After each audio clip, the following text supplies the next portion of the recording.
그런데요, 이재명은 여기에다가 또 세 가지의 굉장한 폭발력을 가지고 있어요.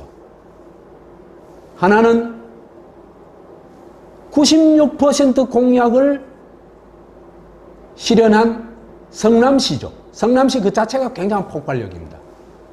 최악의 도시를 최고의 도시로 만들어놨을 뿐만 아니라 그 과정에서 일어날 수 있는 부작용을 최소화해가지고 혁명적 대통합을 이뤄내죠.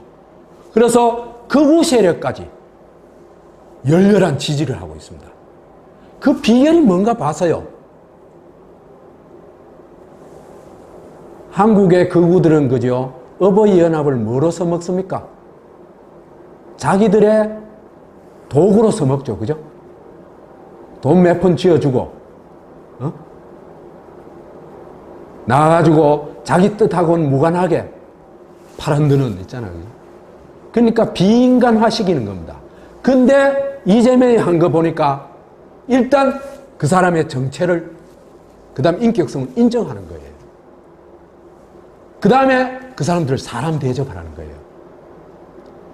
사람 대접을 그냥 말로 하는 게 아니라 어떤 제도나 어떤 그 경제 정책을 통해서 하는 거예요. 예를 들면 어른들 일자리를 준다든지 하는 거예요. 그 다음 참전 군인들한테 어떤 지원을 해준다든지 이런 식으로 하는 거예요. 그래내니까 이 사람들하고 소통이 되는 거예요. 이게 혁명적 대통합의 비결입니다. 그래서 성남 사람들은 정말 혁명적 대통합을 이룬 결과가 뭡니까? 자랑스러운 성남입니다. 한국에 이런 일이 일어나면 어떻게 될까? 자랑스러운 대한민국이 되는 겁니다.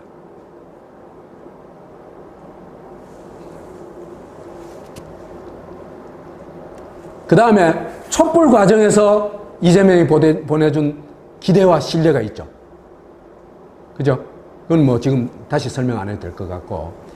그 다음에요, 이재명이 내놓은 공약들을 쭉 보니까 이게 무슨 공약일까? 이래 살펴봤어요. 컨셉을 잡았어요. 그 이재명 공약을 만드는 팀이나 이재명한테서 이런 개념이 있는지는 모르겠지만은 제가 보고 일별해보고는 이거구나 하는 게 뭐냐면 이재명의 공약을 핵심 단어를 잡으라면은 저는 홍익인간이라고 잡고 싶어요. 이재명이 대한민국에서 누가 어디가 아픈지를 지금까지 살아오면서 굉장히 열심히 관찰하고 성남시에서도 그걸 열심히 봤어요. 누가 어디 아픈지. 그 아픈 곳을 찾아냈어요. 이재명이. 그래가지고 거기에 처방전을 그 처방전이라는 건 말로 하는 처방전이 아니라 경제 처방전을 내놨어요. 돈을 어떻게 지원해 주냐 하는 겁니다. 그래서 학생한테, 청년한테, 어른들한테, 사인군한테, 독립운동가들한테, 장애인들한테 무엇을 어떻게 지원해 주면 그들이 덜 아플까를 고민했고 그걸 실천한 겁니다. 그것이 홍익인간 정신입니다. 제가 지금까지 꿈꿔왔던 것입니다.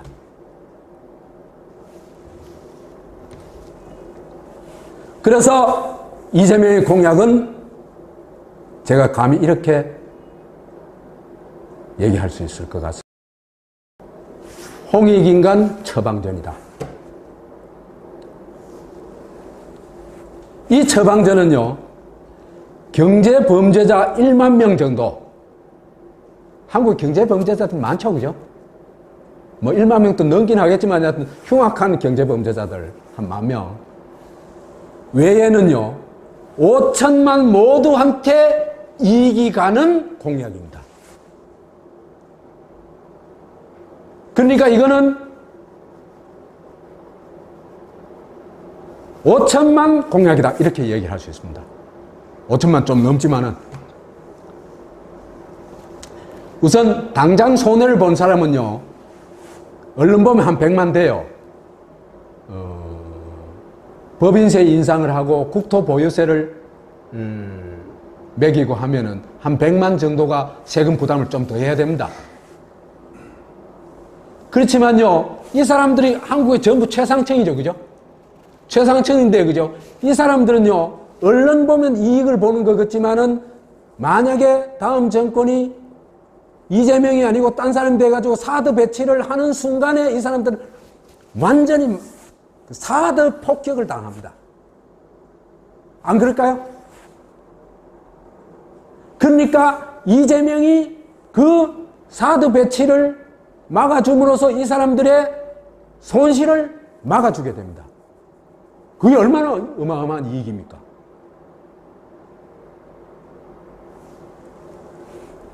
그 다음에 당장 이익을 본 사람들은 기본소득세가요, 뭐 우선 2,800만이라 그죠?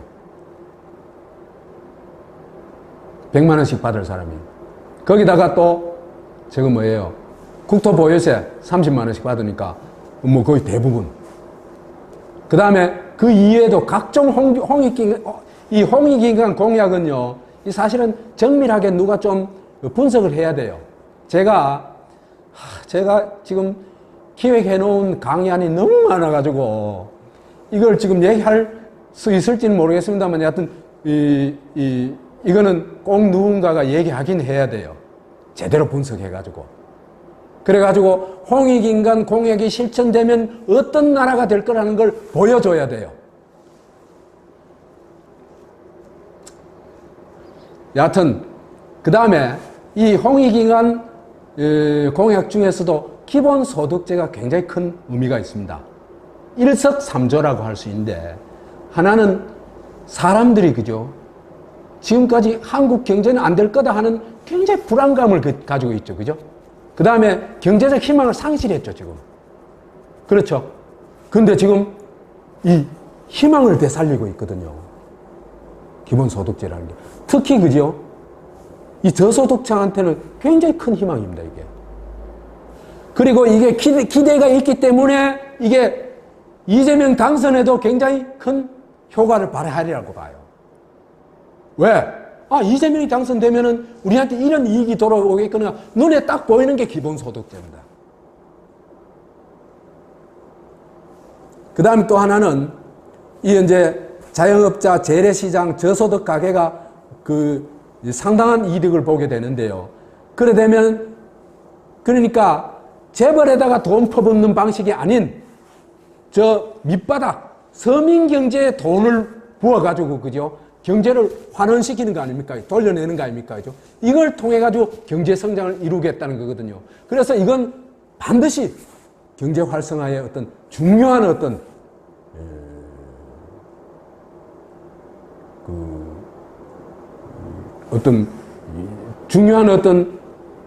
그 불쏘시개가 될 거라고 봅니다. 그 다음에 또 하나는요, 이게 기본소득세를 이런 정도로, 이재명 공약 정도로 실행하게 될, 이런 정도 실행한 나라가 없거든, 아직요. 그래서 우리가 4차 산업시대, 노동 종말 시대에 대비해가지고 지금 정말 거대한 첫발을 내디디게 되는 겁니다.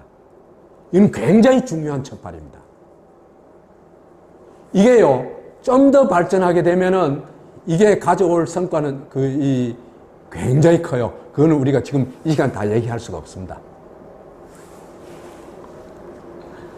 그 다음에 사드 배치 철회를 하면은 21세기 이순신이 된다는 얘기는 우리 한번 얘기했죠, 그죠?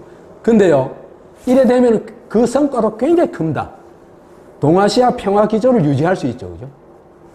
그러니까 미중 대결 구조가 아니고, 이래 되면요, 한국이 여기 빠지면 미중도 그죠, 이 대결 구조를 계속 유지하기가 어려워요. 화해로 갈 수 있는 가능성이 굉장히 높아집니다. 왜 그러냐면요, 한국이 빠져버리면, 더구나 이제 필리핀도 중국 포위 작전에서 빠지죠. 베트남이 하겠어요. 대만은 절대 안 됩니다. 그러니까 포위작전 자체가 불가능한 거예요. 그래서 평화로 가게 된다는 거 하나. 이것 자체가 가장 큰 소득입니다. 그죠? 그 다음에 또 하나는 이재명이 만약에 사드 배치 철회를 관철해내면은 중국에서요, 이재명은요, 시진핑급 영웅으로 대접받습니다. 제가 장담합니다.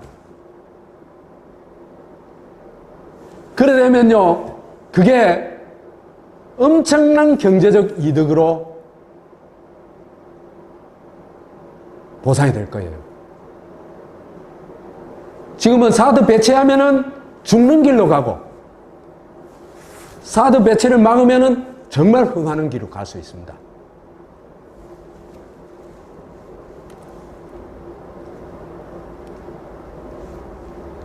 그래서 사람들이 이런 걸 알게 되면은 홍익인간민주공화국, 정말 우리의 민족적 건국 이념이 있잖아요. 그죠? 국가는 누구를 위해서 존재한다? 사람들을 이롭게 하기 위해서 존재한다. 이것이 실현되는 대한민국. 그런 기대감을 우리가 가질 수 있게 됩니다. 이게 얼마나 어마어마한 일입니까? 그래서 1%의 국가를 홍익인간 민주공화국으로 바꿀 수 있다. 만약에 이재명의 공약이 90% 정도만 실현되면은 이재명의 시대는 21세기 세종시대가 될 것이라고 저는 생각을 합니다. 못하면 물론 안 되고